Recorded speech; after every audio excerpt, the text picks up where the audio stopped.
Okay, I think we've got it. And what we have here is that we're having control of weeds and insects and diseases and all these problems that happen with the yard and garden. I'm not chasing ghosts down over here. I'm using this Chapin Tree Turf Pro. It's the 61900 and it's so easy to use.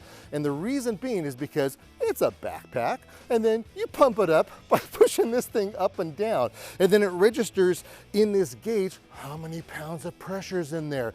And then as it's traveling through, this is a constant flow valve. And what it does is that it helps to make sure that there's no overspray for whatever mode of action that you're using through this sprayer. And we're talking spraying the weeds on the hillsides. We're talking spraying weeds on the grass. We're talking even fertilizing the grass. You can't even mist your plants if you want to. It's all up to you. It's pretty much just that simple.